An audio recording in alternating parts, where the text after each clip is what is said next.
Hello everyone, welcome back to another episode of Conversations with Yoders Farm. It's a week before Christmas and Lowell and I are here to give you a quick update about what we've been up to here on the farm. Welcome to the podcast, Lowell. Thank you, Eldon. I thought you were going to say it's a week before Christmas and all through the house and have some sort of fancy poem. I didn't have time to think about that, but I should have. Well, think about it. Can you freestyle it? No. Not that good at that. You're getting into the festive spirit. The We're all holiday trying to. season is upon you. All You your are gifts too. are bought and under the mistletoe. Yeah. So we're a couple weeks, we're a week or so past due for a podcast. So it's been 3 weeks or so since we've recorded. But we can't be overdue if we set the schedule. No. Yeah, sorry. I guess I should have clarified that. Fair enough. Anyway, it's been a number of weeks since we've talked.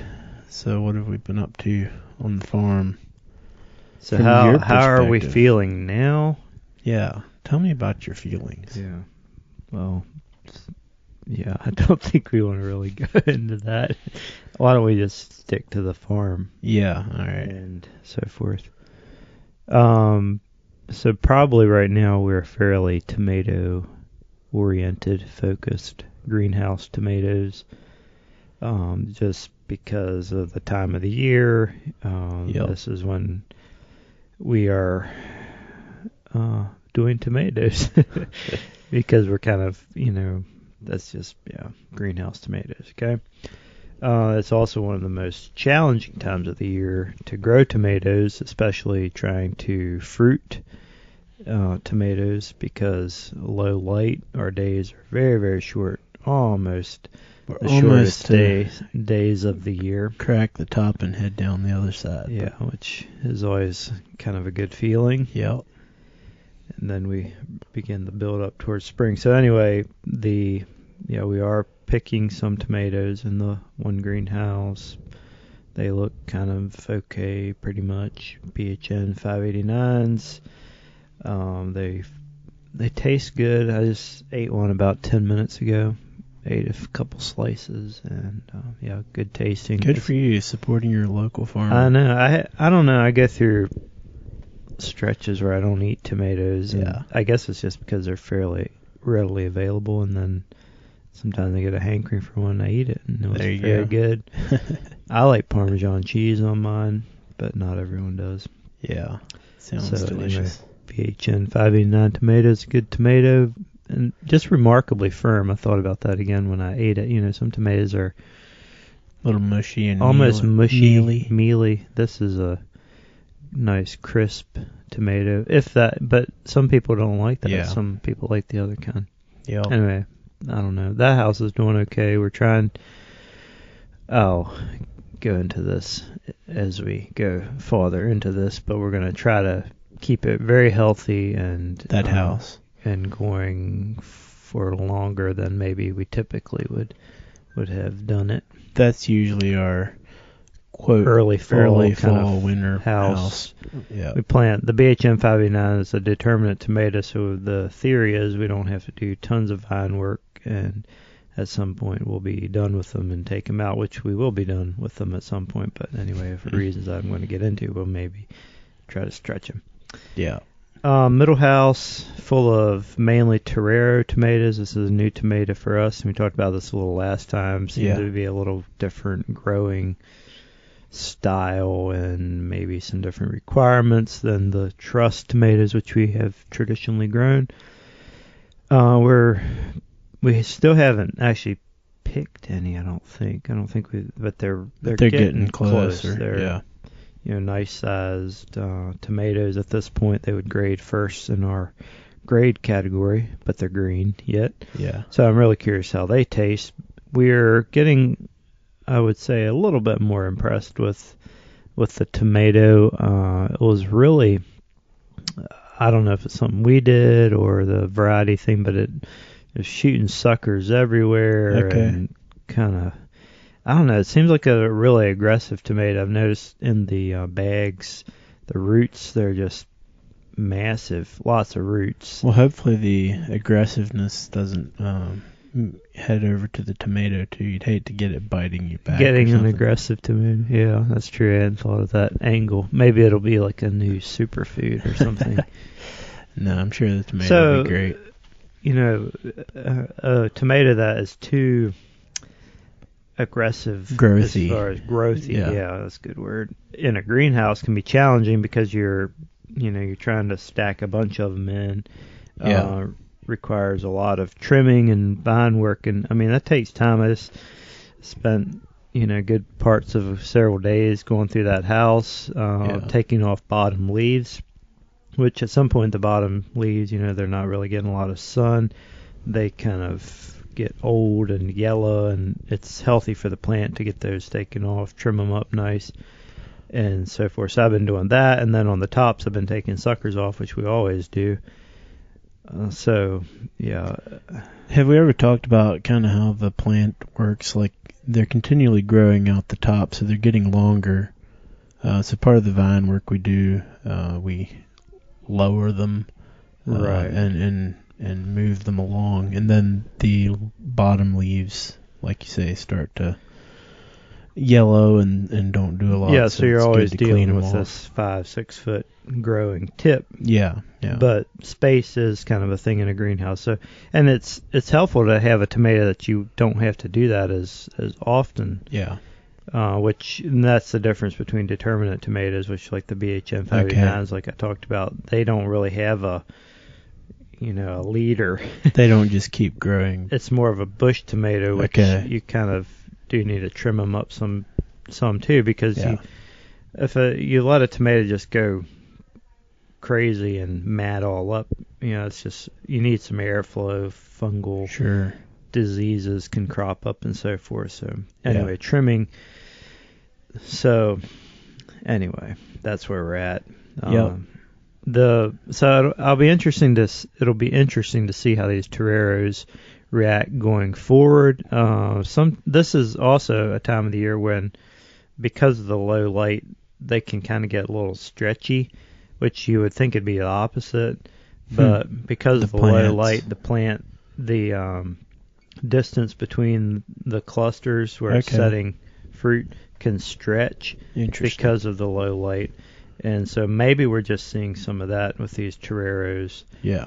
They're also, it's just hard to grow tomatoes at this time of the year, which is why, mostly you grow them in the summertime. So we're looking forward to turning that corner, getting the daylight going the other way, see if we can't load these things up. And they may actually turn out to be a tomato we really like. We will see. And then the third house, where are we at with that one? Yeah, so we've had some unfortunate circumstances in our transplants. They developed some what we call damping off, which is get a fungal disease right where the stem meets the soil, and it just kind of shrinks and the plant dies. So we had a lot of that, and Pythium is basically what it is. Can be treatable, especially if you catch it early. But anyway, we lost a bunch of those transplants, which those were toreros. We were planning to fill the whole house with toreros. Okay. So because of that, we're, till the time you get to a transplant that's transplantable, it's about a 6-week process. Sure. So you're also dealing with a time issue. Now we're kind of we're behind because we only have a portion of the. So we planted what we could, and we've talked about previously, but we're doing some suckers again from the truss tomatoes, which we can no longer get the seeds. Have a row of suckers that are trying to root. They seem like they're kind of taking their good old time to grow roots, so we checked on quite a few of them yesterday, and they're just starting. Okay. So hopefully those will work. Yeah. So that house is going to end up being a bit of a hodgepodge. We're going to have truss suckers. We're going to have toreros, what's left from the first planting, and then we went on and ordered some seeds, and they're just going to be a little later, but hopefully they'll come on strong. And I can't even remember the exact varieties. We decided we sort of think we might like Terreras, but maybe there's another tomato that would be interesting as well. So since we can no longer get trust seeds, and so we're actually going to try like 3 different varieties in that greenhouse, fill the remaining rows, and experiment and tinker around and see what works. Yeah. Which, because that house is going to be a little more delayed in production, we're talking probably some of those things is going to be April at least. Okay. Huh. Probably. Till we pick? Yeah. So it's 5-6 weeks after planting till you can transplant, and then another 5-6 weeks till you can start picking. I guess at least, that would be middle of March. A little longer. Yeah. So, wow. And it just always seems to take longer than you think. It's almost strawberry season. In the winter. Yeah, so that's one of the reasons we're going to try to take care of that first fall house that I mentioned and keep those tomatoes growing for as long as possible to try to keep our production up. Makes sense. Yeah, that's just is what it is. Very good. Let's see. We've been growing tomatoes for a long time. Seems like 93 or 94 was when Granddaddy put the first greenhouse in. I thought it was a little... Yeah, probably. Yeah, so we're... At least that seems to stick in my mind is what I remember. So we're heading on up towards... I don't think it was that early quite. Yeah, I don't know. Mid-90s. And we're getting, mid-20 years and, So we've been doing it 24, 25 years. That wasn't all us. I mean, yeah. He was kind of doing it. But anyway, sometimes it seems like you should know more than you do. And I don't know. Different things happen. Yeah. We have learned a lot, but... Well, every year is different just weather-wise and all the circumstances around things. I guess the moral of the story is if you're going to grow greenhouse tomatoes, there are some important things to think about, learn as much as you can, and they're probably just more work than most people Well, I think sometimes envision. It's easy to think, they're in a greenhouse, you can control 100% everything, and that's just not the case. That's true. But we also changed the plastic on the middle greenhouse. We did that on the big greenhouse, and we caught a day that was well above freezing, 50s, and very pleasant. Probably the last day that we could have done that, or one of the last days. It's been chilly ever since. Yeah, so we were happy to get that done. It was very much in need of being changed. Yeah. So we had that, those Terrera tomatoes, which are almost ready to produce in that greenhouse. So normally in the middle of the winter you don't go changing the plastic. Anyway, got that done. Happy to do that, and trying to just keep them warm. A lot of firework, stoves and wood, and we got the cover crop planted in the corn maze. Yeah, that was a field. big thing. We just had the soil conditions to get that where we could actually work land, and we worked it a couple ways trying to get that level because people walk through it. Yeah, people walk through it. We mow, and we try to get as level a surface as we can, and then we feel like a cover crop is really important because we're planting it in late June.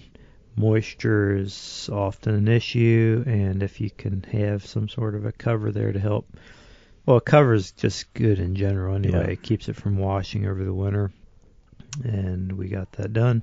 Yep. Just so had conditions like it dried out enough, and we worked late into the night one night, and about a day later we had a rain again. We couldn't have touched it since, and who knows when the next chance would have been. So we planted wheat in there, pretty strong rate of wheat, and we're a little unsure what we're going to do. Either just terminate it and let it all rot back into the soil, which would be good for the soil, or we might actually clip it high for hay, which we did last year, and that leaves a nice stubble to plant stubble and sod to plant into, but you're actually getting a bit of a crop off of it as well. Yeah. So, Yep. Very good. Let's see. Nothing else really has changed around here. No, it's kind of wintertime farming. You you have things to do, and I think it's an important time of the year to just think about your overall operation. And your taxes stuff. Yeah, thinking about equipment, what would be good, what would help, what would help make you more efficient, what would be unnecessary, things like that. It just seems like successful farmers are people who plan ahead, people who think about things and are always learning, not just stuck the way we've always done stuff. And so it's kind of easy to be a reactionary or to do everything reactionary as you can kind of get stuck into the daily grind, what has to be done, and forget the big picture. So I just think people who pay attention to details, who keep learning and wanting to learn and seeing what research is out there and talking to other people, and you're constantly learning, that's just a good practice in life in general and farming as well. So a good time of year to think about those things and do those things. Yep. Well, I guess we're about ready to wrap up here. Anything else we should mention before we wish everyone a Merry Christmas? No, I think that's pretty much where we're at. All right. Well, unless you wanted to give a rounding rendition of Jingle Bells to people. No, not really. Okay. I appreciate you thinking of that, though. Yeah. So this probably is our last podcast episode till into the new year. So probably not a lot's going to be different on January the 10th or anything like that. So maybe we'll take a bit of a holiday break and come back. We could do like those big podcasts and come back with season 2 or something like that. Yeah, I guess. Or we can just keep muddling along. It doesn't make that big of a difference. But anyway, thank you all. Better and smarter than ever in 2021. Yeah. Thank you all for listening. Hope you do have a wonderful and blessed Christmas and a happy new year. And we'll talk to you again next year. See ya. Ciao.